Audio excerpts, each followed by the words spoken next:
Hello class and welcome to section 5.4, solving rational, radical, and polynomial inequalities. So we're going to go through everything we've just discussed in the last two chapters, but this time we're going to be looking at inequalities rather than equations or functions, which they will both play a huge role. So that's why I decided to put this section separately. So that would give us another chance to review, again, looking at all these types of functions and all these types of equations. As inequalities is just an extra little step after solving the equation. So here it is. Let me remind you, let's go back to chapter 4 and think of polynomial functions and polynomial equations. So to solve this equation, f of x equals to 0 simply means that we're looking at when is x minus 5, x plus 3, and x minus 1 going to equal to 0. And that's super easy, as the answers are going to be 5, -3, and +1. So these are the crossing points through the x-axis. Now the solutions to the inequalities, when is this quantity less than 0 or more than 0, will definitely be put together, I should say, with these zeros. So these solutions to the equation will make up the solutions to the inequalities. Now, the graph of these polynomial functions, or the graph of all these functions, are going to play a major role in solving the inequalities. So here it is. Let me graph for you something that we can easily graph even without our graphing calculators. As we know, the crossing points are at 5, 1, and -3. So it doesn't have to be a pretty graph. I'm just doing a rough graph because I'm interested in just the solution to these inequalities and not in a pretty graph of the polynomial function. But we know that this being a cubic function, it's to the power of 3. Yes, if you multiply all these x's together, the front you'd have a cubic function, so that tells us about the end behavior. Each of these solutions are linear, right? So each of these parentheses are to the power of 1. Therefore, the graph is just going to linearly cross through the axes at all these points. Okay. And now, so that's when this is when the function equals to 0. So these are the zeros of the function. In other words, the x-axis intercepts. Now to solve or think about when is this function going to be less than 0 is really the same thing as thinking about when are the y's less than 0. So which piece of this graph produces y coordinates that are less than 0? And that's it right there, below the x-axis. So the graph fits below the x-axis anywhere from -infinity up to -3. And then again, so we're putting the union sign anywhere between, anywhere between +1 and +5. Okay, and that's the answer. And it says less than, so therefore we put parentheses and not brackets. And then to think about where is this function going to be greater than or equal to 0. In other words, we're thinking which x's produce y's that are more than 0, so above the x-axis.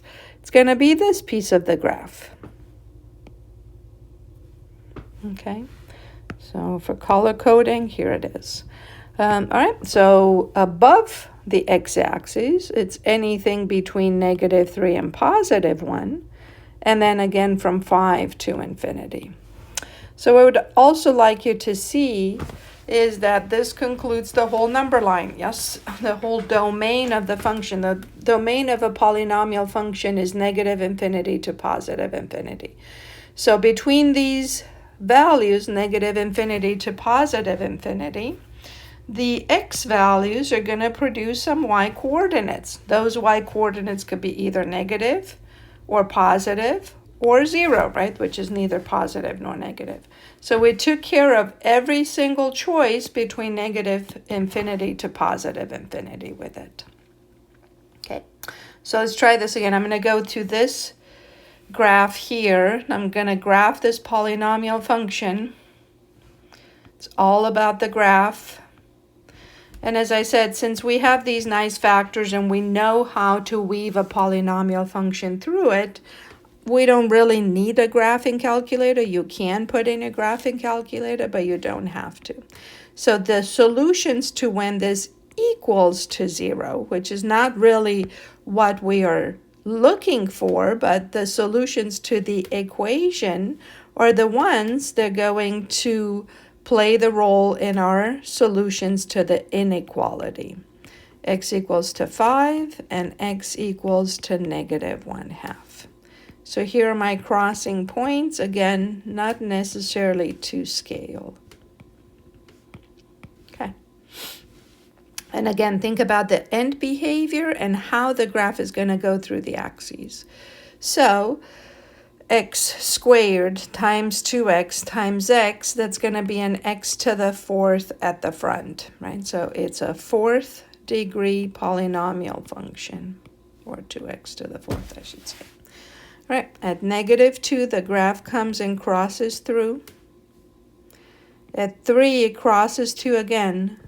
We have one multiplicity of 1, so therefore the graph goes through linearly. Okay.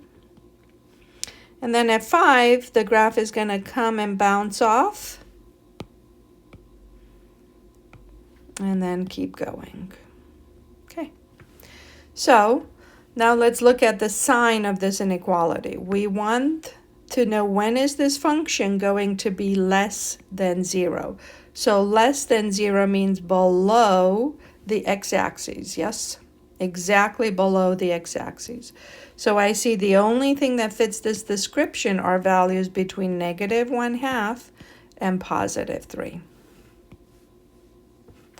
Right here, the graph is equal to 0 at 5, but we don't want it to equal to 0. We want it to be negative, so strictly below the x-axis, right? That's where the y's are going to be negative. And that's it. So just looking at the graph, we just pick the piece that we want. There's a typo here. This was meant to be a 10, so we can easily factor. So again, you can put in your graphing calculator, and we're going to look at it based on our graphing calculators. But even more so, since this is a factorable polynomial, we're just going to factor to find those zeros. Okay. So when is this function equal to 0? Well, at x equals to -4. And then x squared minus 10 is 0. That makes x squared is 10, so x is plus minus square root of 10. So they're all real numbers. So let me show you on, I have a bunch of functions here for you. Let's graph this one. So here it is. -4 is one of my crossing points. So if you didn't know how to factor this, you could have looked like we did in chapter 4 at the crossing points, and you see -4. You use synthetic division to find your other intercepts. These other two here are square root of 10 and negative square root of 10, as you see, which give you irrational numbers. So that's why they're not pretty answers, okay?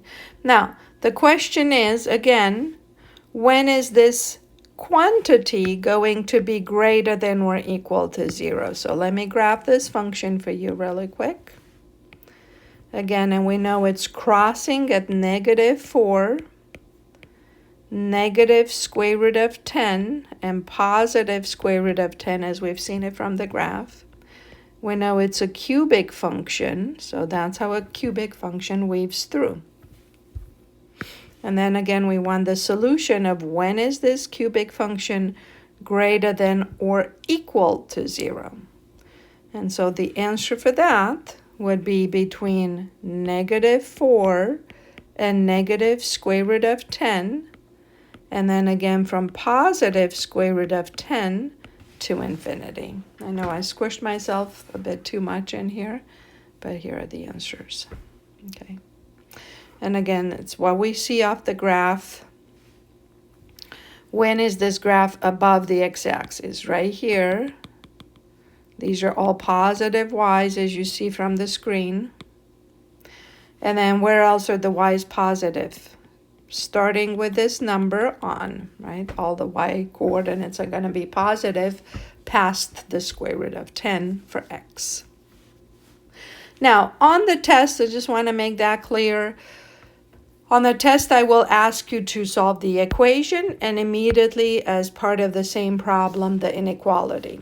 If you're going to look at your homework, you will see that the questions I'm asking you in 5.4 for the inequalities are actually just inequalities for equations you've solved in 5.1 or back in chapter 4. So on a test, it's going to be a question like this, where you're looking at the function, you're looking at when it equals to 0, you find the zeros, and then you're already using those zeros you found to further maybe answer some inequality questions. Doesn't have to be both less than 0 and more than 0, or one of them, just one of them. So in other words, I'm not going to ask you an inequality just by itself, because the solutions to the equation are the ones that matter. So I will ask you both the equation and then as an extra piece of the problem that write the solutions to the inequality. So therefore you will have the function already in your graphing calculator. Okay.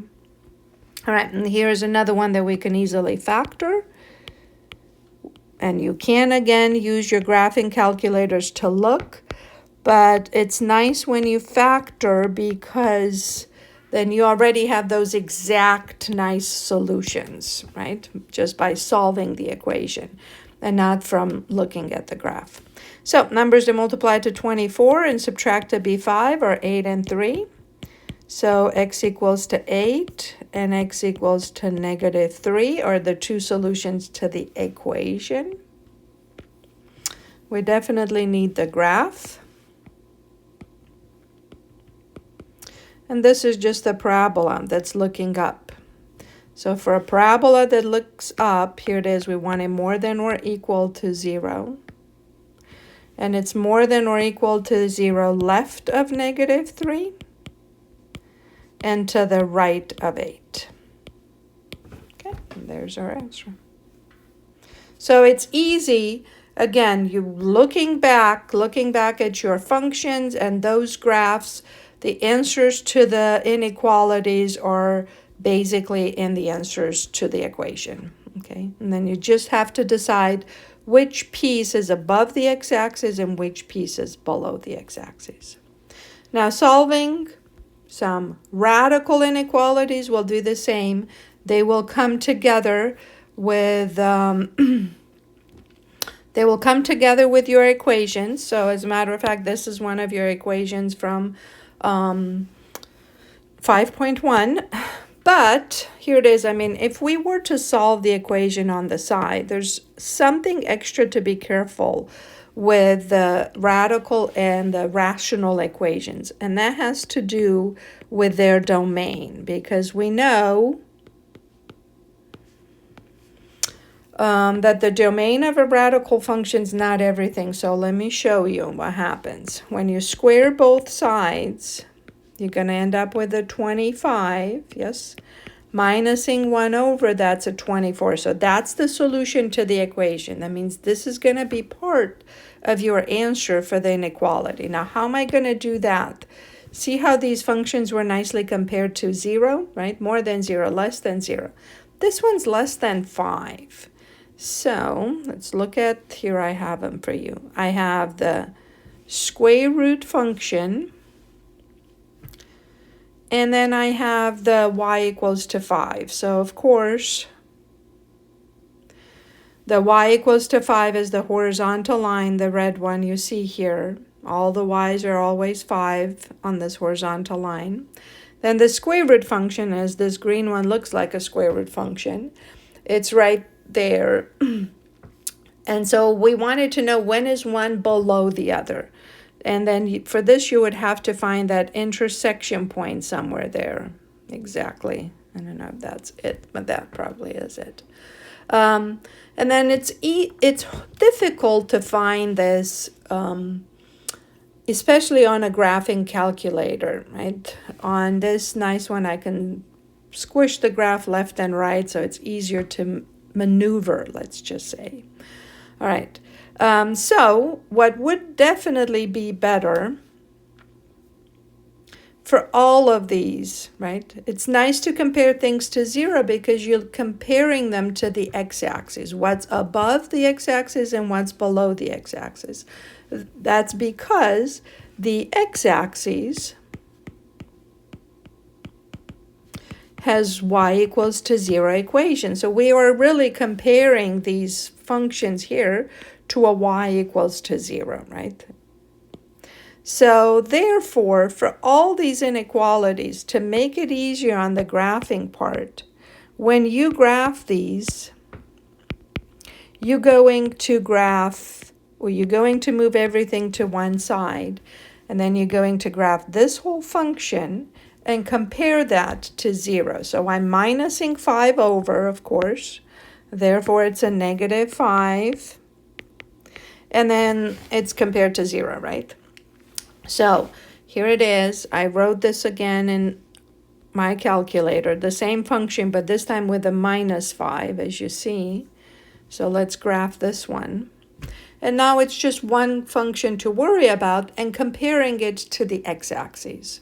Okay, so clearly the 24 is our crossing point, right? That's our solution, yes?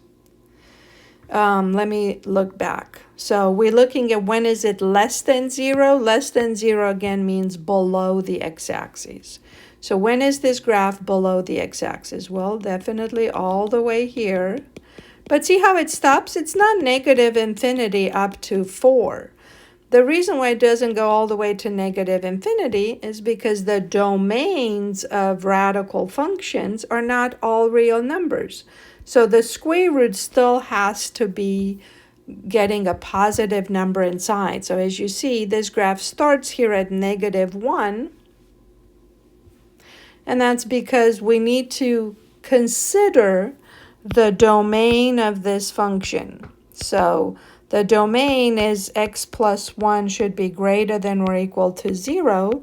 Therefore, x should be greater than or equal to negative 1. So when was that graph below the x-axis? Anywhere starting at negative 1 up to this number 24. So this is our solution. So let me show you again on the graph.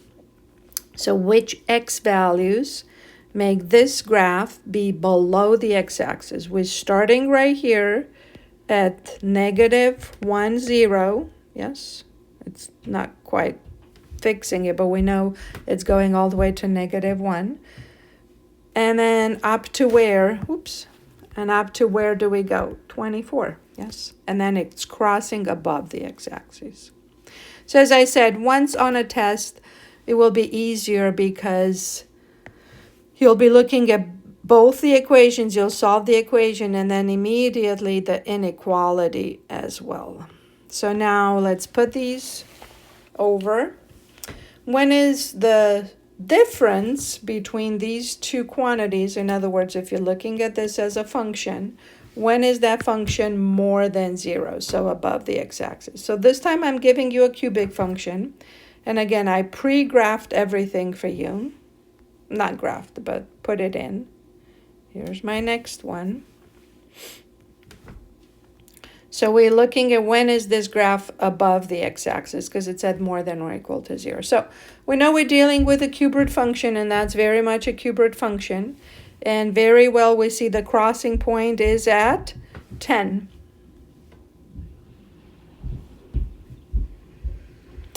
So more than 0 means anywhere from 10 to infinity, because again, we looked at that function and we saw this. And we saw that crossing point was at 10. And so there you go. More than 0 means above the x-axis. Okay, so here are a few more. Again, this is a problem out of our notes. And this as well. You can look back at 5.1 and see where these functions were equal to each other to find those crossing points. But hopefully we can tell that from the graph as well. So first things first, move everything to one side of the equal. So let's see. Let me go back here really quick and look at our function. So when is the square root of negative 2x plus 8 minus x less than 0? So less than 0 means below the x-axis, okay? Here's the graph. Below the x-axis would be from here all the way down to where the graph has to stop because it's a square root function, so it doesn't go all the way to positive infinity and negative infinity. So let's find this crossing point, and it looks like the crossing point is 2. This stopping point looks like 4. So let's see if that's correct based on what we see. Yes. So it said anywhere from 2. Oops. The crossing point looked at like it's 2. And again, it's going to be super easy for you to tell because right before you will have looked at when is it equal, when the two quantities are equal to each other. So when is this quantity equal to 0? So you would have found 2 as a solution. And then we saw 4 as the last point on the graph. And would that be correct? What is the domain of this function? Well, we want negative 2x plus 8 to be more than or equal to 0. So here I'm minusing 8, and then when I divide by negative 2 on both sides, remember how we have to switch the inequality symbol. So this inequality here tells me that all the x's I'm allowed to plug in have to be less than or equal to 4. That's where the graph should stop, and that's exactly what we saw on the picture. Okay. And here's the last one. Again, I moved everything to one side. And now I'm looking at when is that graph going to be more than 0. That means above the x-axis. Okay, oops.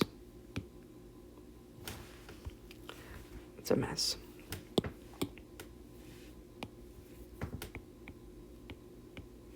So more than 0 above the x-axis. Now, this is going to be a cube root function. So it's going to go all the way from negative infinity to positive infinity, which makes it easy because it's not going to stop somewhere funny. Okay, so where does it cross? It crosses somewhere here, and it looks like the crossing point is 14. And we wanted it more than 0, so past 14. So from 14 all the way to infinity. And more than 0, that's why I'm not putting a bracket. Okay. So here are just a few more. These are now rational inequalities. So remember, keep in mind, it's going to have vertical asymptotes, horizontal asymptotes. So same thing. These problems will come together with you as you graph the function or solve the equations. Here's the first one. And we see our vertical asymptote. We see our horizontal asymptote.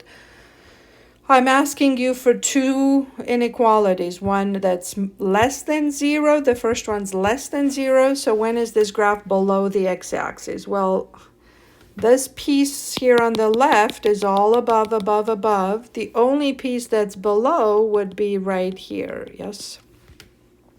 So is there a crossing point where I'm coming from below the x-axis to above the x-axis? It's right here.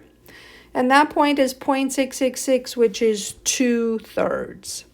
And again, if I look at this function, when is it going to equal to 0? It's going to equal to 0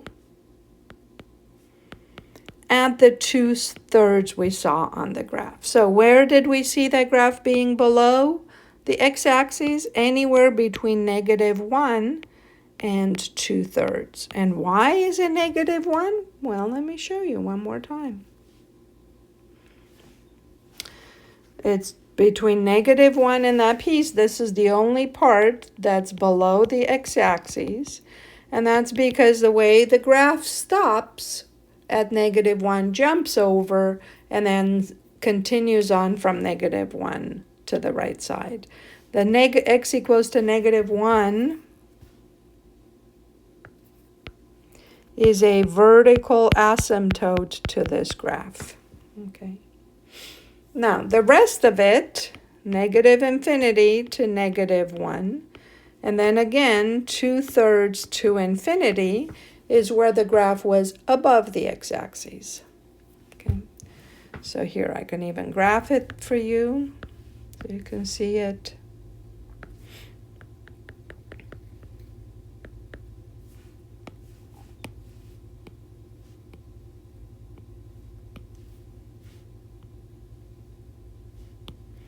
So below the x-axis was just this piece right here.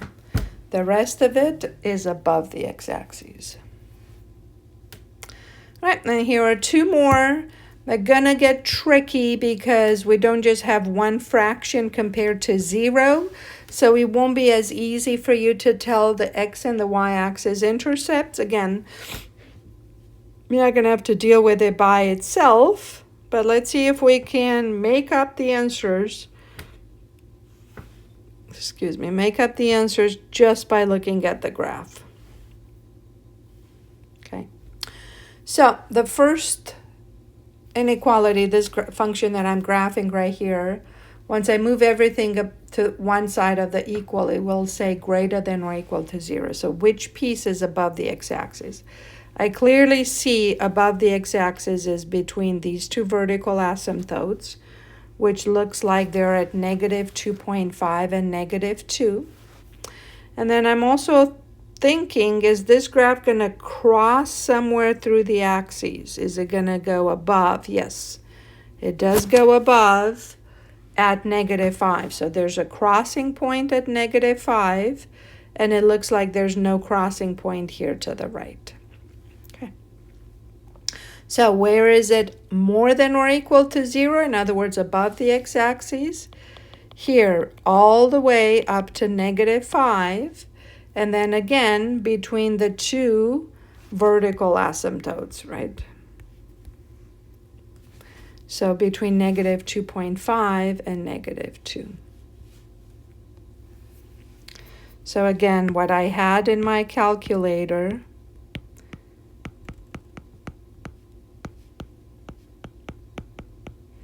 was this. So above is from -infinity up to -5, and I'm putting an or equal to 0 because that's when it's 0. And then in between -2.5 and -2. All right, and here is the last one. Let's look at the graph. And less than or equal to 0 below. Clearly, below the x-axis all the way to that vertical asymptote, which looks at -1/2. And is this crossing? Yes, it's crossing at -1. Okay. So below the x-axis, we said from -infinity to that -1/2 or 0.5. And then again from 1 to infinity. So let me look back on the graph and see if it's correct, because I kind of forgot. Yeah, so from 1 to infinity, and then all the way up here to our vertical asymptote. So that's correct. Okay, so it goes hand in hand with reading a graph. Solving the equations is really helpful because then we exactly know what the crossing points are, but we can tell those from the graph once we zoom in and out quite a bit. Okay, so that's the end of chapter 5.